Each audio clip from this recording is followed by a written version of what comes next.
Okay, good morning everyone. My name, as you know, is Fabricio. I'm going to talk about the contrast between Brazil and Canada. More specifically about São Paulo and Toronto. We're going to introduce first what São Paulo and Toronto have in common. After we're going to talk about the contrast, conclusion, and question and answers at the end. What São Paulo and Toronto have in common? First, the size. Both cities are the biggest cities in their countries. São Paulo is the biggest city in Brazil, and Toronto is the biggest city in Canada. The population, São Paulo has 19 plus 0.2 million inhabitants, and Toronto has 6.1 million. It's a huge city. And both cities as multicultural cities. Do you know that place? Mm-hmm. Yes, it's the very popular place in São Paulo. Everybody goes there to buy things. It's very cheap there. And that one is Eaton Center in Boxing Day. It's very crowded there.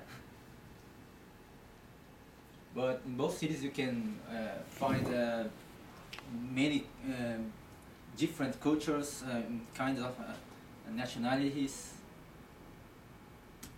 What else? Now we're gonna talk about contrasts.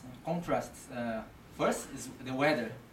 Now in Brazil it's summer, and here in winter. As you see, that picture is in Ibirapuera Park in São Paulo. It's very hot nowadays there.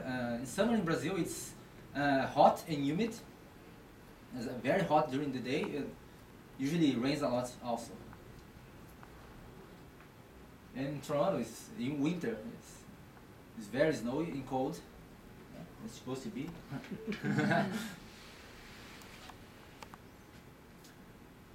One thing I think it's very different and doesn't have in Brazil is a basement. I don't know why. I think it's because it's kind of European stylish. I don't know why. But for me it's very different. Very interesting also. The house architecture is very different. Because it's strange. Houses doesn't have a wall around their house.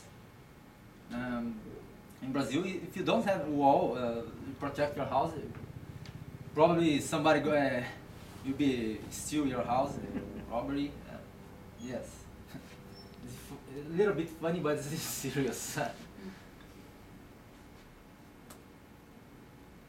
Security.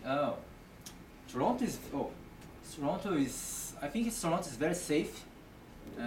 There are many countries in the world. It's as one of the reasons I came here to study. This is a picture from in the TTC.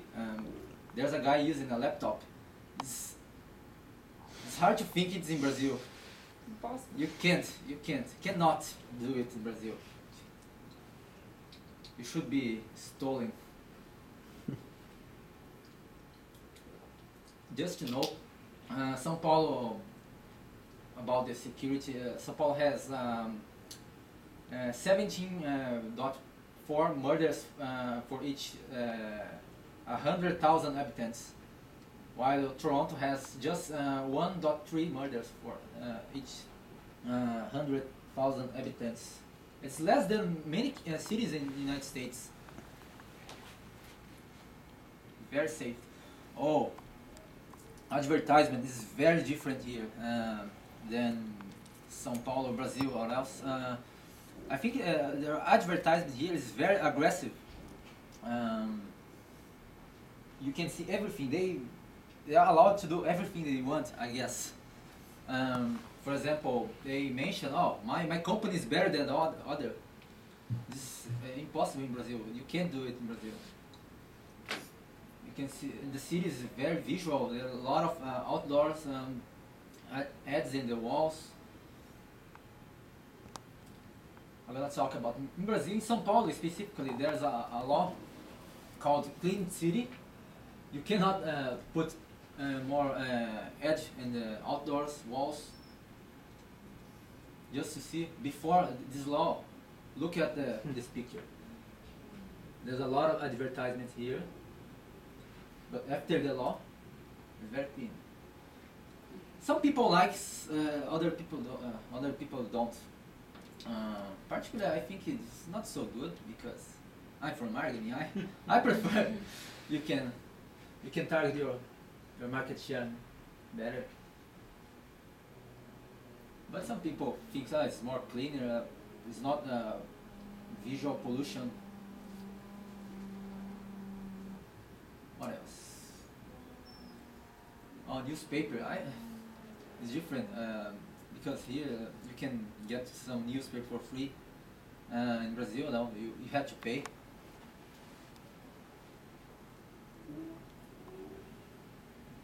Gas station. Here in Toronto, you use the self-serve. You put your own fuel in your car. You have to pay after. But in Brazil, you have an employer who put the fuel in your car. You don't need to get off your car. Just give your key to their employee.